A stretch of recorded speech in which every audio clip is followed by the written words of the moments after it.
It is 19 hours 20 in Guyana, right across the Eastern Caribbean. It is time for us to tell it as it is on this Friday, the 21st day of October. It's a Friday before a holiday, so tonight's program, as usual on a Friday, is going to be short and sweet.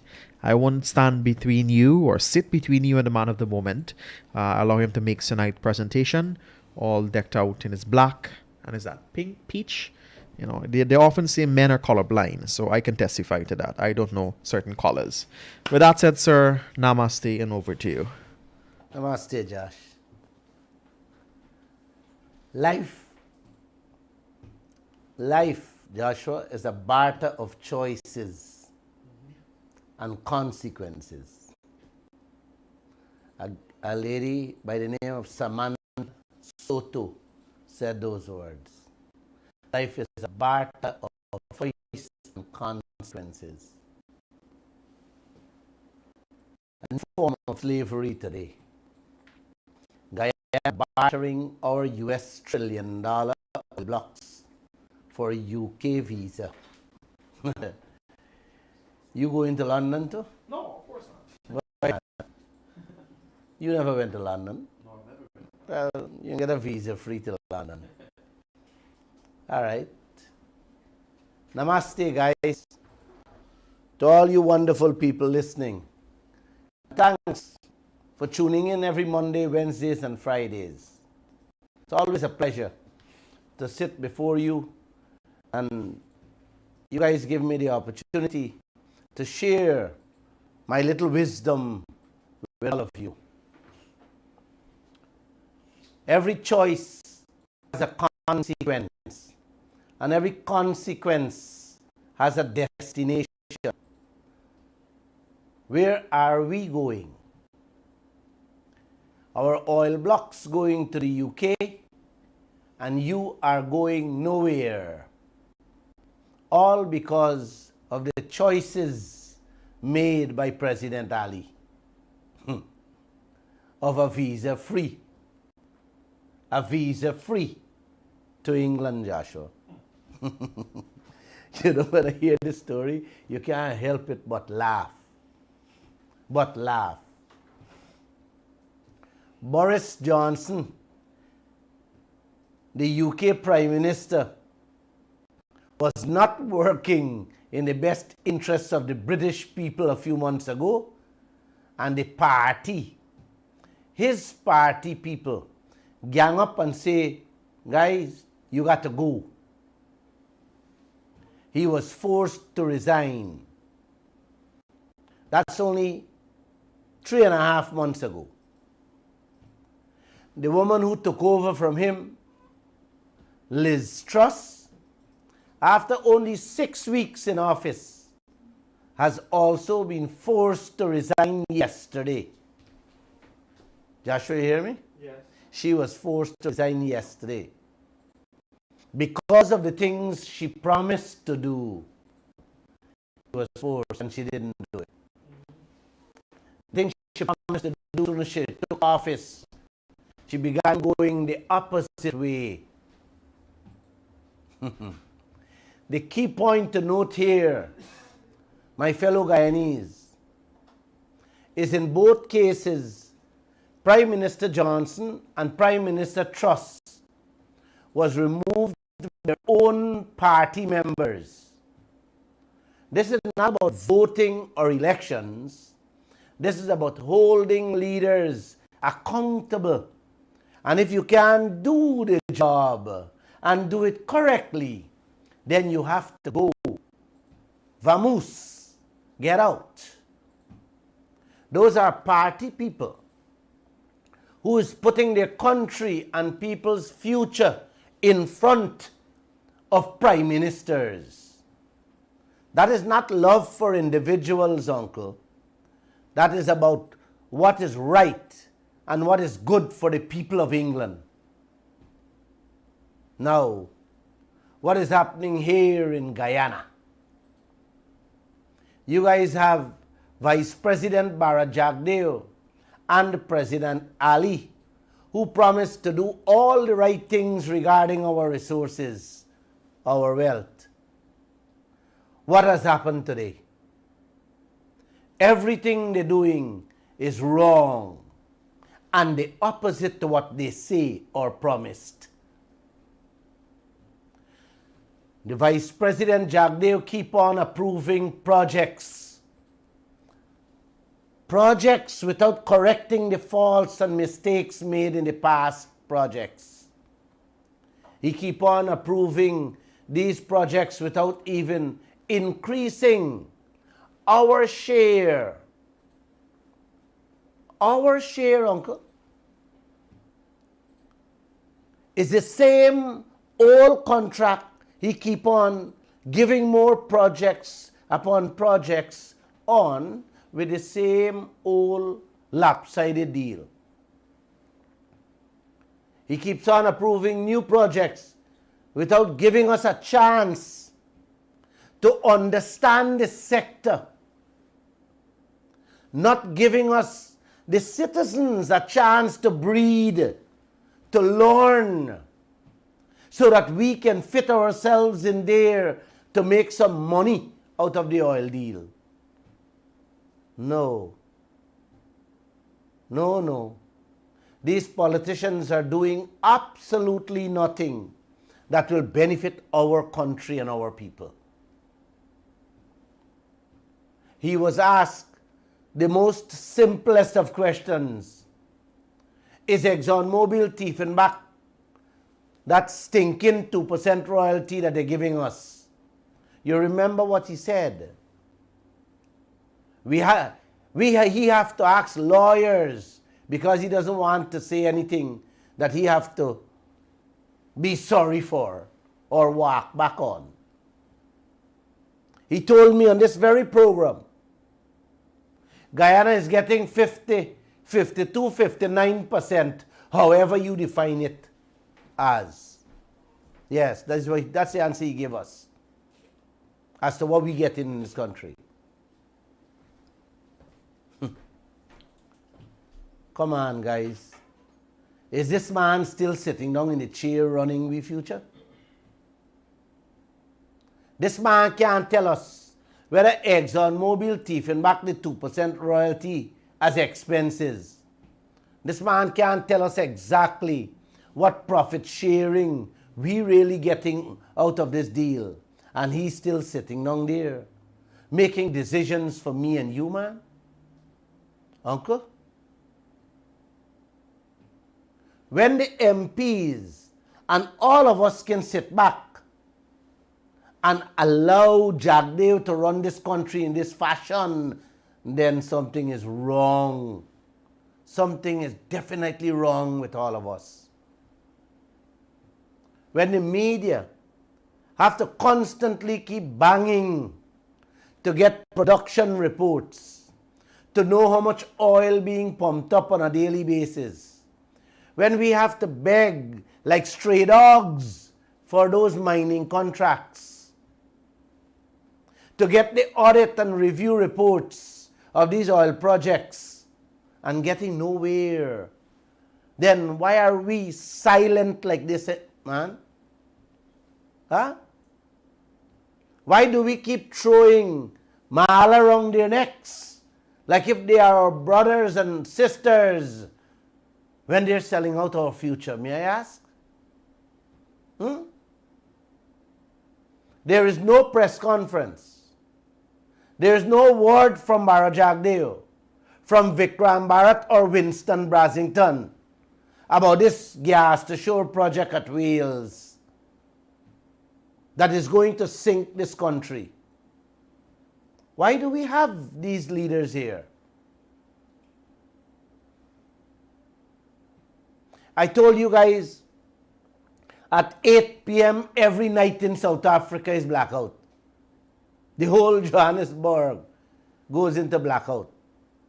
I am told they have corrected the situation to a reasonable state.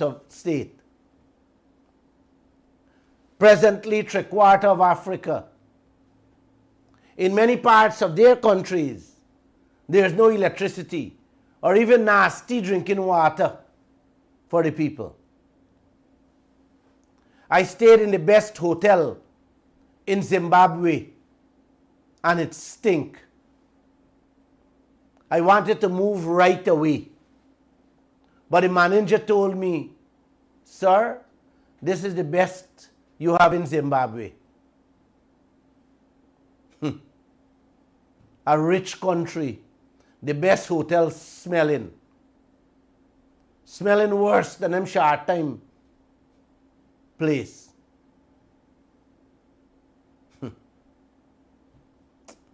Kenya today announced that in the next 10 years, they're hoping to have every home with electricity. Why these countries with so much wealth have to exist like this? And instead they go forward. They're going backwards. I did not go to Nigeria because of visa restrictions. But at present, Nigeria is the largest producing oil country in Africa. Ranked number 14 in the world. And huge flooding going on there. Over 1,600 done dead and millions displaced, millions homeless, living on the streets, under tarpaulins, begging for food and clean water. That same Nigeria has a debt of 108 billion American dollars and still opening their foot at the World Bank and IMF, begging for a few more billions, and can't get it for take care of the poverty in which their people living under. What more are you people waiting for in this country to see, man? Or to know that will wake you up? Those countries have been producing oil for decades. Decades. Look where they are. I told you people how Ghana have GRA officers stopping taxis on the road to make sure that the small local people pay their taxes, while the foreigners fetching out everything and nobody saying a word. Right here in Guyana, Jagdeo, President Ali and Norton have all the foreigners fetching out our gold, our diamond, our bauxite, and now our oil are not paying a cent taxes. I have to repeat this. This have to sink in your memory, Uncle and Auntie. Jagdeo approved the third and fourth projects. He didn't even ask the people or get the people to pay their taxes. To pay their taxes from the oil that will be coming out from the third and fourth projects. Knowing them carrying away the oil tax-free in Liza 1 and 2. Now he's going to approve the fifth project by December. Let's wait and see when he approves it, what we will get out of it.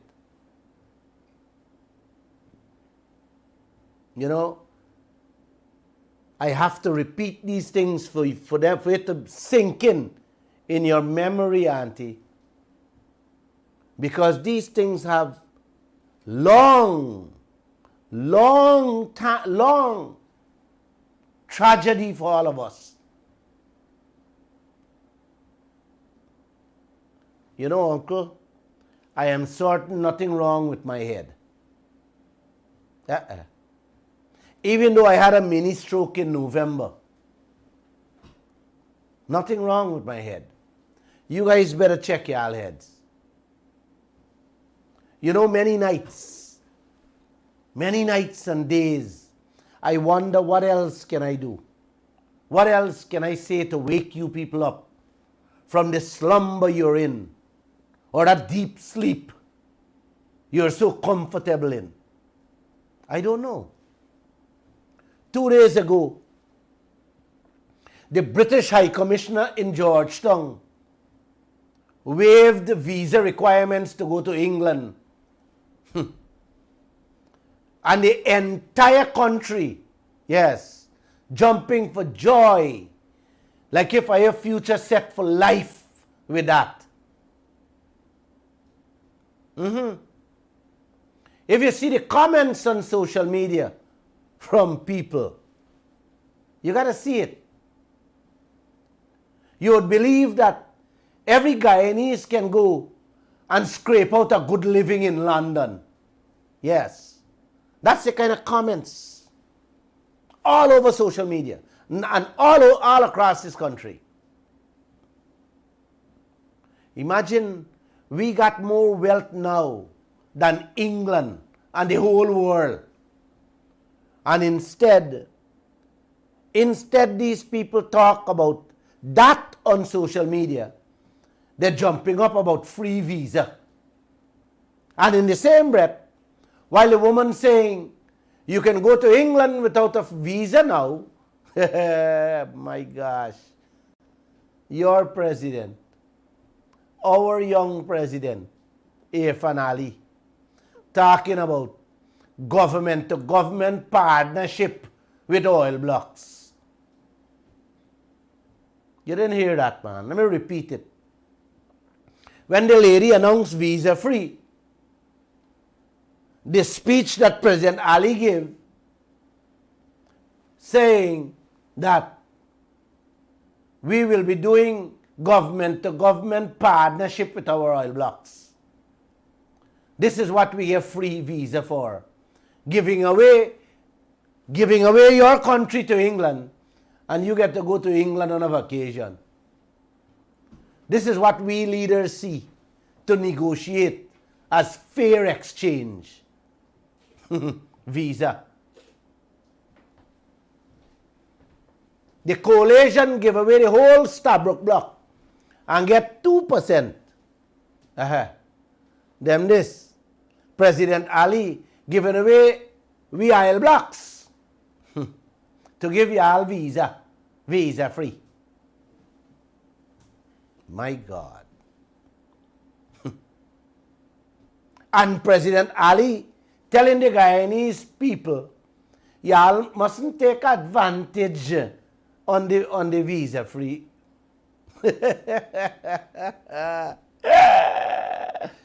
My God. When I hear these people speak sometimes, when I hear the words that come out of their mouth, like I asked the last time, who writing this speech for these leaders that when they talk? Uncle and auntie, when I hear things like this, I see Africa all over again in this country, and even worse. At least Africa did get better deals, and they are poor because of their large population. But what is happening here is 1,000,000 times worse than what went on in any other place on earth. Guyana swapping oil blocks for visa. Have you ever hear anything like this? Huh? This country, uncle, is in more trouble than any one of us could ever dream of. I know some of you dreaming of a good future. Y'all better start dreaming of the troubled future that lies ahead. Honestly, I had to pinch myself.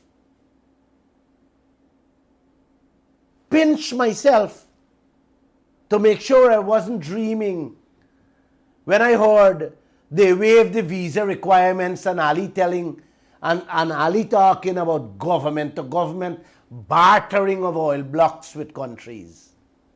Yes, I had to pinch myself. Is this what Guyana has come to? Visa for oil blocks? Y'all living in blackouts, drinking stinking and dirty water.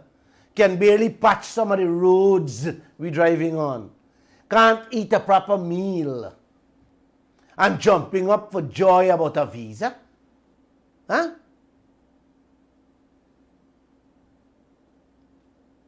You know, don't think you can go there and live, you know. There's no work. And if you only overstay a day in England, your own family calling the immigration to put you on the plane the next day. Yes. England is not like America and Canada. Your family does get pay to report you if you overstay. And just to let you know, all of you who boasting about jumping on the plane, come November when the visa free come into effect, no company, or I should say any company who hire you, can be charged and go to jail. So don't think you're going to go there and catch your hand or overstay. Take out your mind and stay right here. Fight for what? What can really give you a great life? Your oil. Fight for that. It's sad that the politicians of this country are still so much in love with our former slave masters, that a visa will make them enslave all of us all over again. They had enslaved us in chains back in the days and exploited the resources of this nation. Today, you're not going to be enslaved and exploited by chains, but with the offer of visa-free travel. That's how you're being exploited and enslaved. Please always remember this. Evil never takes a holiday. Evil always works. And evil at work here in this country with those foreigners. Uncle and auntie, every foreign country sitting down, planning and scheming how to give you a toy in exchange for a visa to make your eyes grow big. Yes, that's what they do. Scheming how to give you a visa and make your eyes pop out. Yes. While they're emptying your wardrobe, your bank book and your future. Do you guys have a clue how these foreign countries and their leaders just sit around tables every day and plot how to make us smile while they rob us? Yeah, man. Yeah. They just did that with a visa free for your oil blocks and to open the gates for their people to come in and take over the businesses right here, pushing people like me and you out of our own country. Look, British Airways coming here in March of 2023. All these donkey years, we couldn't even get a flap hat to come to Guyana. Suddenly, I find oil. The money is here, the honey is here. Everything is here. Everybody want to come. Them oil company, Lall, one of the giants, already in the oil fields. And every other thing will follow to scrape the hair off your heads and give you a visa to England. Yes. They're going to scrape the hair off of your head and give you a visa for go catch coal in England. If or when you can afford the tickets. They will fetch away 10 generations of wealth And what will be left for your generations? What will be left for them? To go see London Bridge and what England look like with your wealth, with the same visa-free requirement. That is what they did to the entire Africa and Asia.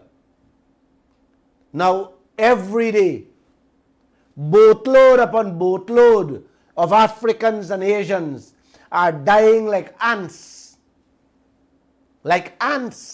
trying to get to the seashores of Europe and North America to see what their money have done to those countries.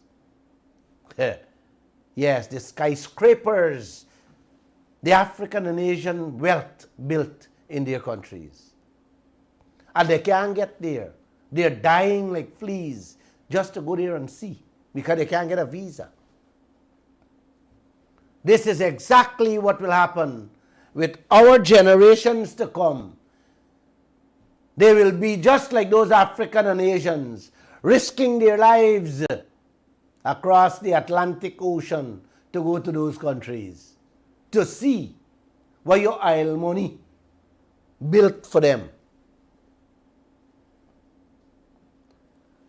Let me share this story with you guys. In the 1980s, Trinidad was on top of the world with loud oil money flowing into the homes of every citizens of that country. I used to wear 25 gold chains around my neck, wrapped as one, to go hustle in Trinidad. I would sell out all of it in one day, pick up my goods, and back to Guyana the next day. All the bars, listen to this carefully, all the bars, the rum shops, would be filled by 8 a.m. in the morning. 8 a.m. Something unheard of in Guyana at the time. That's how good the Trinis had it back in the 80s.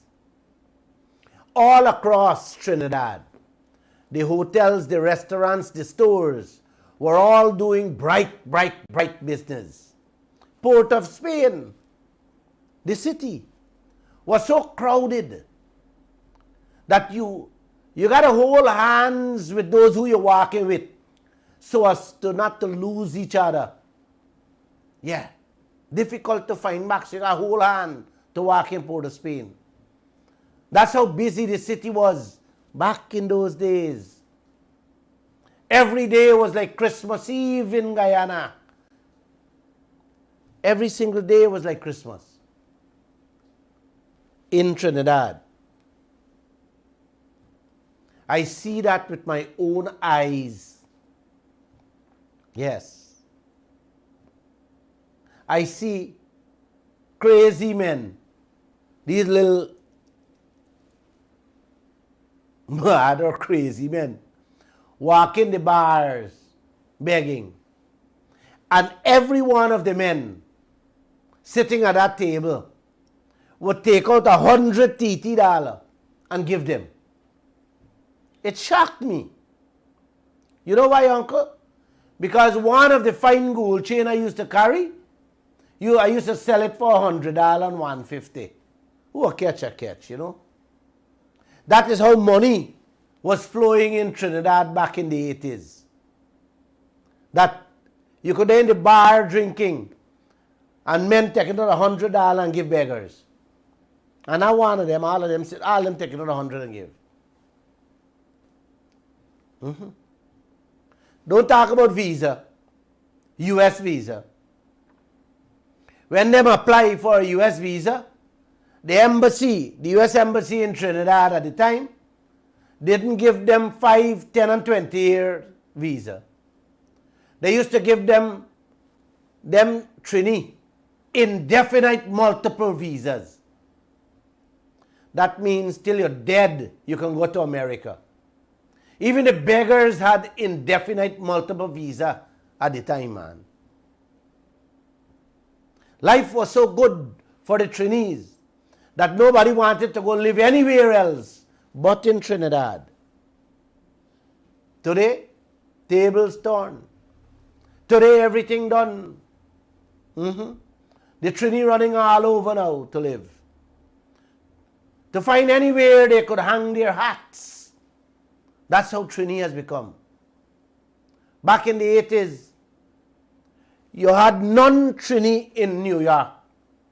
You didn't have them. Today, they are about the same amount as we people living in Queens. Go and see for yourself or ask your families. If I lie, you must have got more Trini now in New York, more than Guyanese. To get a US visa at the time in Guyana is like pulling out teeth without cocaine. And I mean jar teeth without cocaine. With the amount of proof you have to show the embassy that you're not going to run away. Yeah, man. I am telling you this, uncle and auntie, because I myself, as a young man, was refused a US visa in Guyana and went to Trinidad a few months after, hearing how US visa giving away in Trinidad. And my first US visa was issued right there in Trinidad. Yes, right there in Trinidad. Today, the oil and gas dry up. Money not there. Rum shops empty, hotels empty. Stores empty. Port of Spain, you can walk freely. And the Trinis can't get a visa, even if they're up and dying. Today, I share this experience with all of you because I want you guys to know and understand that this is the beginning of where Guyana will be with our children after the oil and the other resources are completed, are finished. Finito. Yes. This no visa requirement from the UK is the beginning of the enticement, of the sweetness to make you feel good. Don't be surprised if you hear next year that the US and Canada join England in flinging open their doors to all Guyanese visa-free. Don't be surprised. These are the kind of distractions, the tricks, and cheap incentives. Yes, visa for your wealth. Visa for your wealth. Please wake up. Please stand up and speak out. I keep saying, you people in danger, and I really don't know what else to do. I really don't know what else to say. Jagdev is going to approve the 5th project for ExxonMobil in December.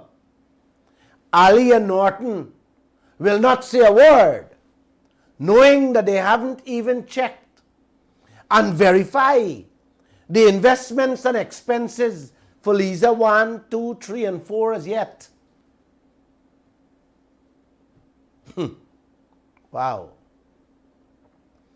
None of them can tell us the interest rate we're paying on those billions for those 4 projects. They can't tell us for sure if Exxon taking back the 2 cents, are you getting as royalty? They can't tell you exactly what percentage of profit you are getting, or how they're calculating it. How they're calculating it before sharing profit. We don't know these things. And they're going to approve more projects. And all you guys sit down listening to Lall every Monday, Wednesday, and Friday. And I don't know if I am listening and go to sleep and forget what Lall said. I don't know.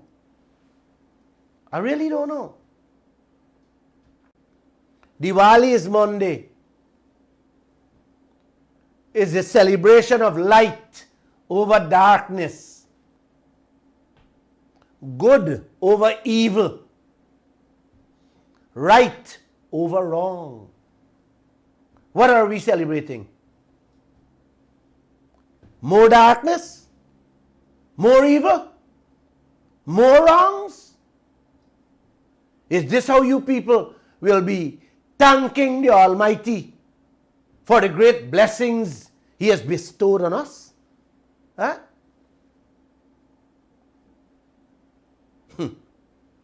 By the way, let me tell you people, my father was a staunch Hindu and my mother a Muslim. I went to the mandir and the mosque plus the churches. So don't think Lall doesn't have the right to speak what I am talking about here. I know right from wrong, and I know light from darkness, and I know good from evil. And evil going on in this country. Pure evil. You know, I refuse to say Happy Diwali to any one of you. Not to this darkness and evil y'all allowing to flourish in this land.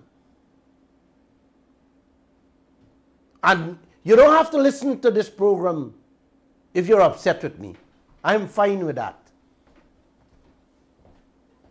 Sitting down and allowing the leaders to swap your souls with your oil blocks. Our future for a visa? Huh? Is this what we turn to?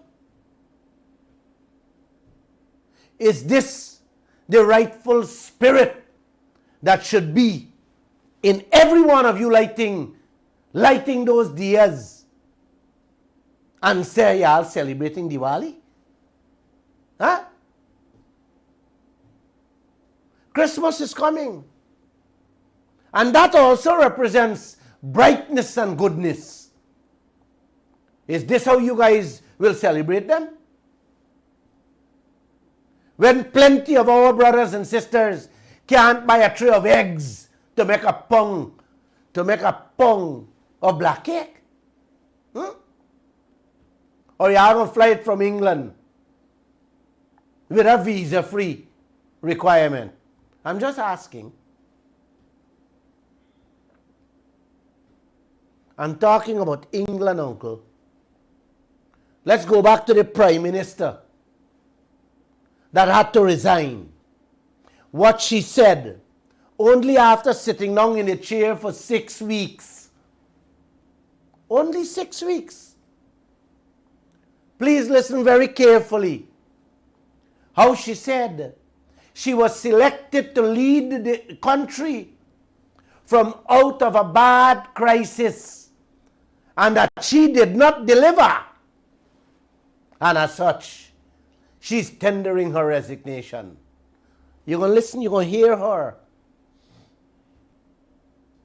You're going to hear her, how she did not deliver, and as such, she's resigning. You have played a tape for them, please. I came into office at a time of great economic and international instability. Families and businesses were worried about how to pay their bills. Putin's illegal war in Ukraine threatens the security of our whole continent, and our country has been held back for too long by low economic growth. I was elected by the Conservative Party with a mandate to change this. We delivered on energy bills and on cutting national insurance. And we set out a vision for a low-tax, high-growth economy that would take advantage of the freedoms of Brexit. I recognise, though, given the situation, I cannot deliver the mandate on which I was elected by the Conservative Party. I have therefore spoken to His Majesty the King to notify him that I am resigning as leader of the Conservative Party. This morning I met the chairman of the 1922 committee, Sir Graham Brady. We've agreed that there will be a leadership election to be completed within the next week. This will ensure that we remain on a path to deliver our fiscal plans and maintain our country's economic stability and national security. I will remain as Prime Minister until a successor has been chosen. Thank you. She began by saying she knew that the British people can't pay their bills. Your oil blocks will be paying the bills for them very soon. You can't pay your bills, and you're not saying anything, and you're not fighting nothing. I love this country. I gotta love this country. You know, the woman said, you heard her. I recognized that given the situation, I cannot deliver what I promised and what was expected of me, and tendered her resignation. This is what real leaders do when they can't do the right thing for their people. And you know who made her resign, Uncle? Auntie? She own member of parliament. Some of them walked off and started booing her when she began doing the opposite of what she had promised. Yes. Yes. Isn't the same thing happening in this country, man? Huh? Jagdeo made big promises when he was in the opposition, how he will right all the wrongs of the coalition, especially with the oil contract. And when he is confronted, sitting in the seat, he plays all kinds of devious games, night and day with us. Let me repeat this, man. This man should never be a clerk in any government department, much less a vice president running the affairs, this $1 trillion oil sector in this country. Lall is saying that. This man has failed with every single thing he puts hand on. And y'all still have him there. He is Guyana's biggest problem, Uncle and Auntie. He is the one that is misleading President Ali and the others into doing all the wrongs to this country and all of us. That woman said she had not delivered. What has Jagdeo delivered to this country since he took office? And all the days when he was president? Nothing. Absolutely nothing but failures and disasters. I don't have to repeat the failures.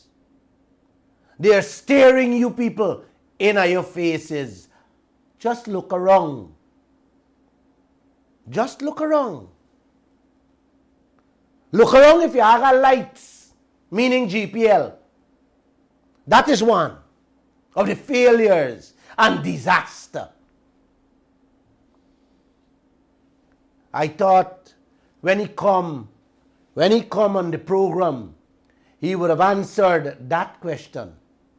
What has he done that he's proud of, or any Guyanese is proud of during his tenure in office? What has he delivered to this country that he can clap, so that we can clap our hands and smile about? What? Huh? Name something for me, man. Absolutely nothing but disaster upon disaster. The two oil blocks, Kaieteur and Kanji, Yes. I had to pay Donald Ramotar $25 million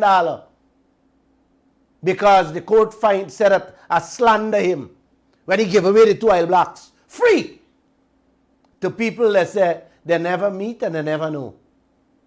I pay him his money. Yes. You giving away $1 billion US oil blocks that can pay off this country's debt we have. And you don't know people. And you never meet them. And you never see them. Wow. The same 2 oil blocks that Jagdeo promised an investigation into. Where is it? Where is it, uncle? He promised on this same program with me before all of you that he will send the information of the beneficial owners. Yes, the beneficial owners, the people who really getting the money out of the 2 oil blocks. We are still waiting on it. Lall still waiting on it. And I'm still waiting the same way for the mining contracts he promised. You know what he's going to deliver? Let me tell you guys. More oil projects, more oil blocks, more mining and timber license to the foreigners with more tricks in them, with much, much more disasters to come our way.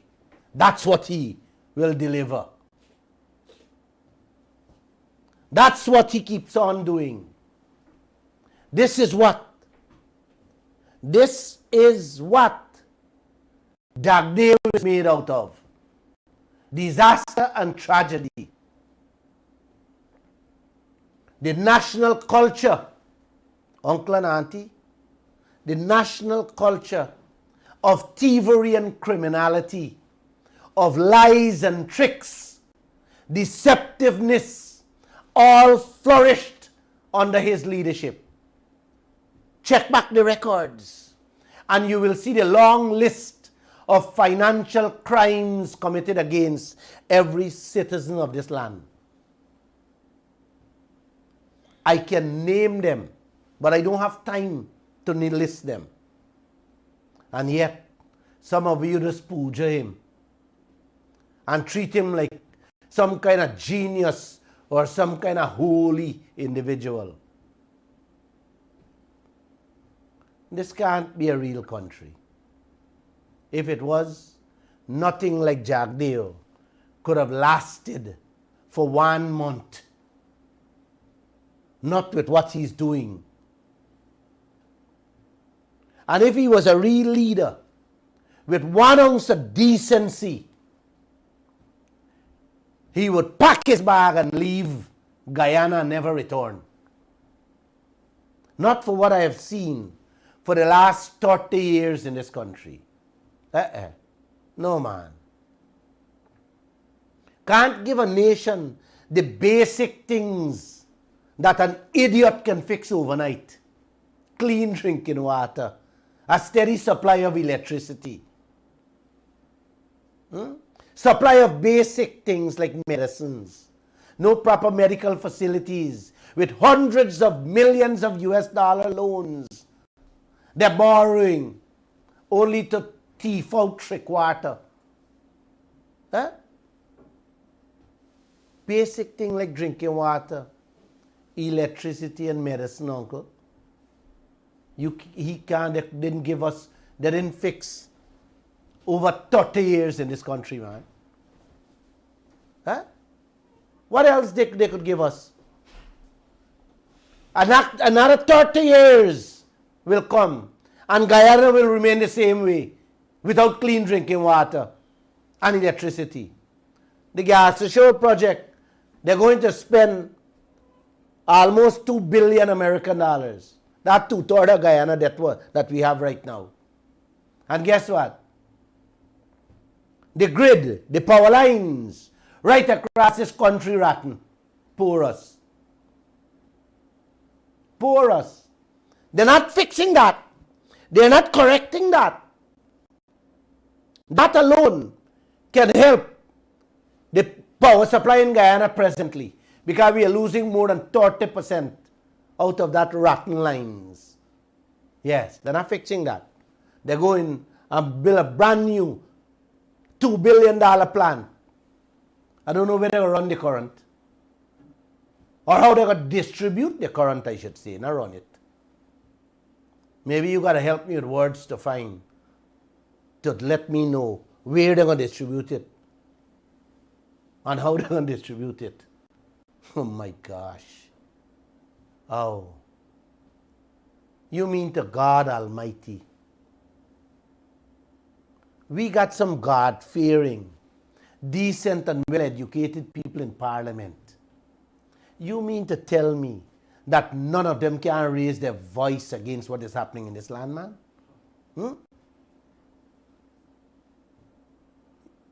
And tell Jack Dale to his face that he has gone too far with this nation and that he's destroying the present and future with his actions? Come on, man. You mean none of them can tell him to stop? I refuse to believe that. And I also refuse to believe that you people can do the same whenever he come wrong, y'all. Shout at him and tell him to change his ways. You can do that. That's your right. Leaders are answerable to you. Governments only exist because of you. The will of the people. And they are supposed to look out. They are supposed to look out for you at all times. Your interests should come first. The future of this country should be on their lips. You are staining your fingers for them. And let them know they have to deliver. They have a duty to deliver. Deliver to you. Not just their friends, their families and foreigners, but for you, uncle, for you, auntie. I know I am the biggest enemy in this country. Yes. I am the biggest enemy to all the thieves and criminals. But I am very much okay living that life. I could never be a thief or encourage thieves. And all the politicians know that. So my mouth can't stop calling them thieves. Today we carry a headline and I had to smile with a boat. $200 million they're setting aside to rehabilitate 4 small boats. The $300 million can buy 4 brand new boats, the same size. This is what they're doing to you people. But I don't have the time to tell you people. Every day we report so much in the Kaieteur news. It's unbearable and unbelievable. Every day, on a special program this week, to list some of the things, what they're doing with your money. Paying those people that food salary and thieving out billions. Come on. It's not fair. The British are already ahead of the game as they're moving to secure we Isle Blacks for nothing. Yeah, man. Stamping 1 and 2 Guyanese passport whenever they can. Whenever they can afford to go there for a vacation. Yes. This is how the politicians selling out the country and all of us. Like cheap W's of the street. All for what? All for what? For somebody's benefits. Yes. The Chinese are the kingpin for that. They're the best thing for corrupt governments and open secret bank accounts all over the world for politicians. I just tell you now. Uncle, countries prosper when they have honest, trusted, decent and credible leaders. Countries fail when they have thieves, rogues and liars for leaders. It's time you guys decide for yourself what kind of leaders y'all have here and what kind of future you guys seeing. Oh, should I say more? Should I say more, man?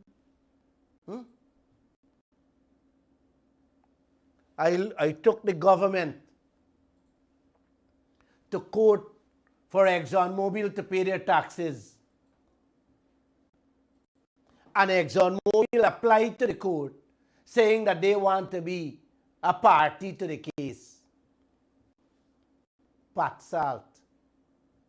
2 months ago, 2 other Guyanese, Radzik and Henry, moved to the High Court to quash the Liza 1 permit that Jagdev and the EPA had renewed for the oil companies. ExxonMobil gone again. Yes, they're gone again to the High Court to join this case too.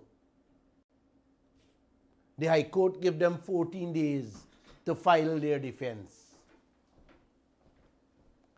Just to let you know. Just to let you know. They will hire the best lawyers. The oil companies will hire the best lawyers. Pay them fat money. Dora. And guess whose pockets that money will be coming out of? Your pocket. Yes, my pocket. Every Guyanese pocket. It will be coming out from our oil. That will shorten your little profit. I shouldn't even say profit, I should say profit. Do have a good night. This is what Guyana has turned to with your own wealth. Your government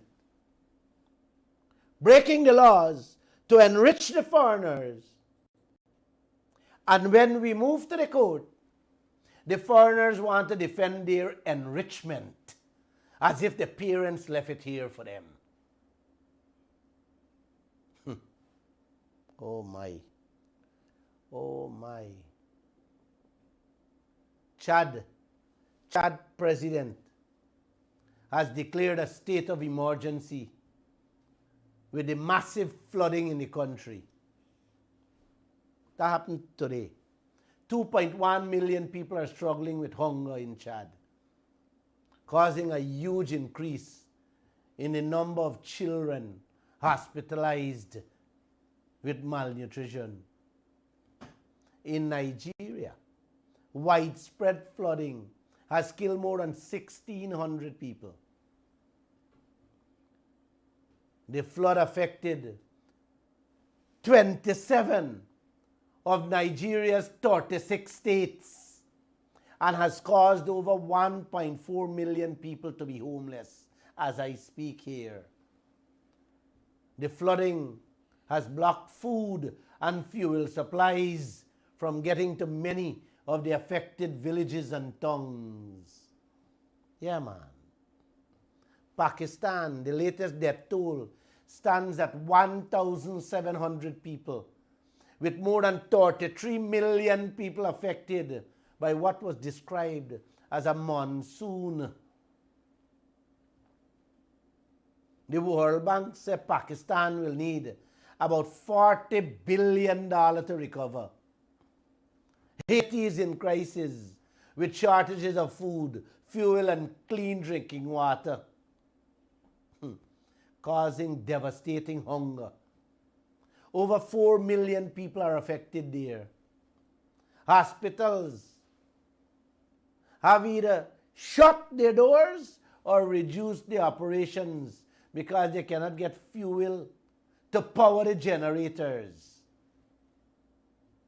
The government, the Asian government is pleading for military assistance from overseas.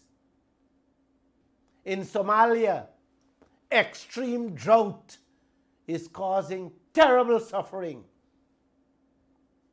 Over 8 million Somalis are in urgent need of help, with young children, most at risk of hunger and malnutrition. That's half the population. Yes, all because of climate change. Thousands of people on the move in search of food, rising sea levels, and devastating floods are wreaking havoc in Bangladesh. Water is destroying crops and homes, man, all because of the global warming. Lebanon is now going through the worst economic crisis in its history. 80% of the population lives below poverty line. Yes. In 1 year, food prices have jumped 500% due to inflation in Lebanon. An 11-year-old in Somalia weighing 30 pounds. Yes. A 6-year-old baby weigh 5 kilos. That is what is going on in the world today. Wait and see a flood. Wait and see a flood. It's coming. Right here in Guyana. Right here in Guyana. And I oil box. Yes. Are you swapping for visa? Oil blocks that worth billions of American dollars, swapping for visa-free requirement. Are you going to see what will happen to your own brothers and sisters in this land? With that, I say good night and namaste. All right, 99.1 and 99.5 FM. That's your frequency check. It's just about 23 minutes after 8 o'clock. And this is the Glenn Lall Show. You can call us this evening. Maybe we take a few telephone calls before we wrap it up this evening. That number is 226-7453-4. Or if you want to call us on WhatsApp, you can do so on 622-2222 or 624-6456. Joshua, Yes, sir. you swapping, you bartering aisle blocks for visa? Eh? Tell me, man. Good evening. You're live on the air. Hi, good evening. How are you? I'm good, brother. All right. Jack, you with the word, right? He said that he's going to stop this marathon. I don't want to know even and all things. Yeah. And the next thing he said, we are the fourth fastest growing economy to punish Guyanese in this country. The fastest growing economy? Yes, to punish Guyanese. After this phone call, I'll play a tape that I received today. How the world is boasting about Guyana. I'm going to play it so you guys can hear it. But go ahead. Okay.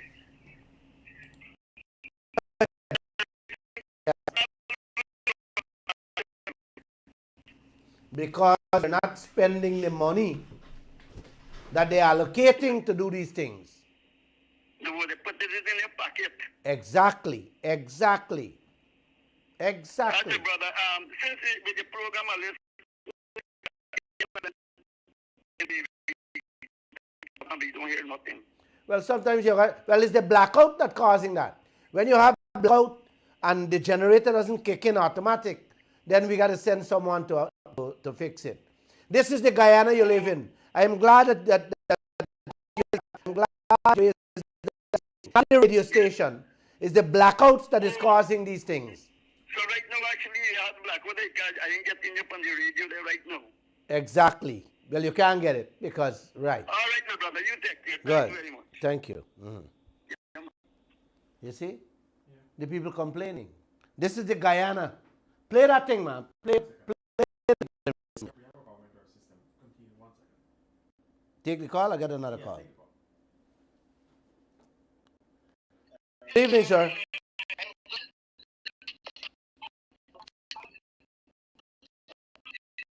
Good evening, sir. My brother. Every it's so wonderful, but I think tonight program was the icing on the cake, man. Thank I you. tell you, Thank you. that program really. I was going to go and this man, what was the clash? But it never to the speech. That is very easy. I asked. If the newspaper I think never go to Listen, yes. right now, they have word jams are with hunger and displacement along with floods, and then the entire universe is in shambles, and everybody was listening to clear after this, and this is what is happening here. When you know this, people have never run a business or travel and this world. Understand how this operates. This is new. White man come with a smile and suit. The way I'm going to give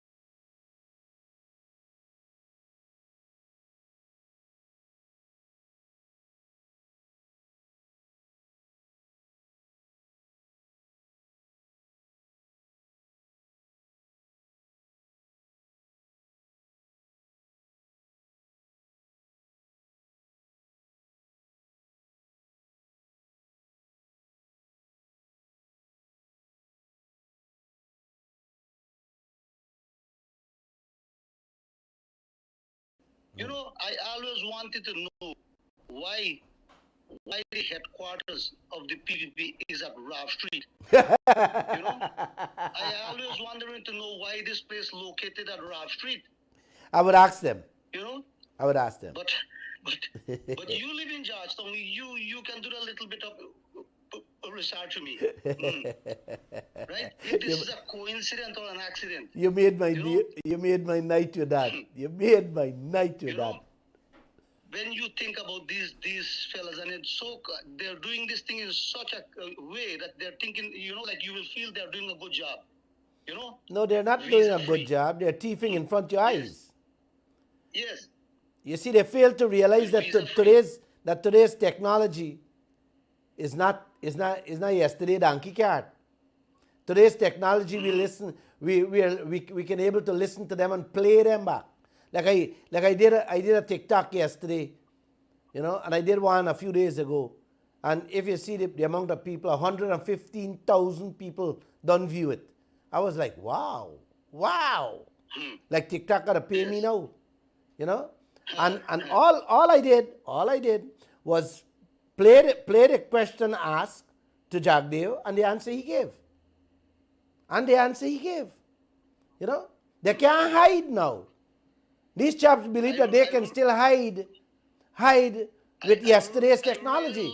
I really love the way you put over the Diwali message in a short couple of words. I really want to wish our listeners, viewers, and you and Kaieteur a happy Diwali, and I hope people understand the significance of Diwali. Who is the evil and who is the devil, and who is the light over darkness? And they must understand this clearly. What they're encouraging, what they're supporting. If you are truly religious and spiritual leader, if you are celebrating Diwali, we must celebrate the essence and the trueness of Diwali. Thank you so much. God bless you, my brother. God bless you too. God bless you too. And I want you people to know, this is not about a PPP. This is about PNC and AFC.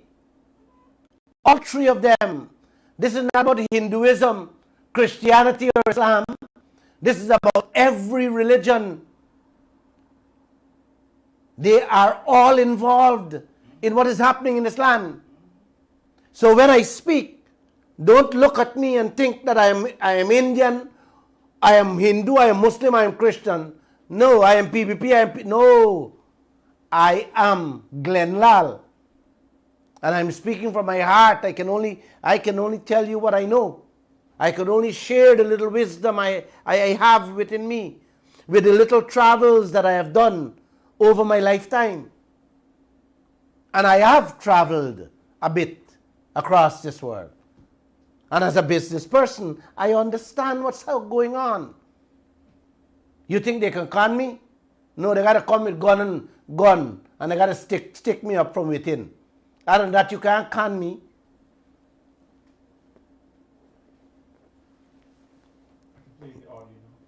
Yes, play that audio. South America contains a hidden gem, namely Guyana. According to the latest edition of the World Bank's Global Economic Prospects, Guyana's economy is projected to grow by a massive 49.7% during this year. The news is more surprising considering the global economy is being plagued by myriad uncertainties at this time. But how did that happen? The country of Guyana is located in the northeastern corner of South America. The country's old name, Guyana meaning land of water, comes from the indigenous name for the land before European settlement. Among the countries in South America, Guyana is the only English-speaking country. Natural resources have been Guyana's main economic asset since independence in 1966, including rainforests, rice fields, sugarcane plantations, bauxite and gold reserves. But in spite of all these riches and resources, Guyana was one of the poorest countries in South America, a trend that carried out for the first entire decade of the 21st century. It wasn't until 2015 when the first discovery of rich deep-water oil field in the country's offshore Stabroek block. This fortunate discovery dramatically changed the country's economic situation, propelling them to be one of the nations developing at a fast pace. The most important resource in the country after oil is the mineral reserves spread throughout the land. Being the second largest importer of bauxite, the country also boasts reserves of manganese, diamond, gold, green heart tree and a vast variety of minerals. Economic prospects for Guyana weren't always good. After independence, Guyana remained largely dependent on agricultural and mineral products, particularly sugarcane and bauxite. Socialist-leaning governments enacted economic reforms, but the changes had little impact on the economy. As early as the 1970s, the US and Canadian governments nationalised private bauxite holdings, and in 1976, they nationalised the plantations and light manufacturing operations of the Bucca-McConnell companies, including sugarcane plantations on the coast of Guyana. Approximately 4/5 of Guyana's economy was controlled directly by the government by the mid-1980s. Under Guyana State Corporation, all nationalised businesses were reorganised. Sugarcane plantations were owned by the state-owned Guyana Sugar Corporation, and mineral production was handled by Guyana Mining Enterprise Limited. In short, the government had its hands all over the notable businesses in the country. However, things changed a little bit during the 1990s, when government control was reduced as part of a privatisation programme. Foreign direct investment was secured by the government by the early 21st century in agriculture, mining, forestry and petroleum. But even with all of this, An inadequate supply of skilled labour, a weak infrastructure and high foreign debt continued to plague Guyana. Although in March of 2007, the country's debt was cancelled by its major donor, the Inter-American Development Bank, which was a positive note for that decade. A rich offshore oil field was discovered about 120 miles from Georgetown in 2015, radically transforming Guyana's long-struggling economy. Another 17 oil fields were discovered in Guyana's Stabroek block by 2020, and by 2025 it was expected that these fields would yield approximately 750,000 barrels a day. In December of 2019, Exxon, the company that made the discovery, began production in the first field after entering into a partnership with Guyana. As oil production boomed, other sectors of the economy were expected to flourish, and the standard of living for the people of the country was expected to significantly rise. In the year 2021, Guyana's resilience was demonstrated when, despite dealing with a pandemic and months of unprecedented floods, the country's economy was able to remain more or less stable. At the half year, it came as a surprise that it was able to record positive growth, largely due to the country's burgeoning oil and gas industry, while other industries were struggling to meet their basic amenities. Between 2019 and 2021, Guyana's economy grew by 72%. South America. I don't know how many of you heard that radio, that program, but this is how they're boasting. The whole world is boasting Guyana, how fast Guyana growing and what Guyana is set to get. On pen and paper. On pen and paper. In reality, we're getting nothing. But they're boasting about what we are getting on pen and paper. Today, I am just told that the Vice President had a press conference. Our Vice President had a press conference. And the press conference was held with one person, Critic. He didn't invite the press. Critic is the press now in Guyana. My God. And he talked about local government election. Are you understand what's going on in this land? He's now holding press conference. President Ali has never held a press conference and talk about oil.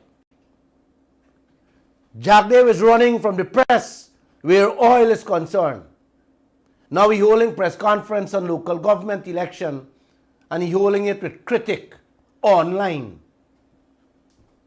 So none of you could hear what's happening in this country. What a Guyana this is. I am told we have blackouts again. So the radio is not on throughout Guyana. What can we do? This is the fastest growing economy on earth and the richest growing country on earth, with blackouts every minute of the day. God bless you guys. Have a good weekend.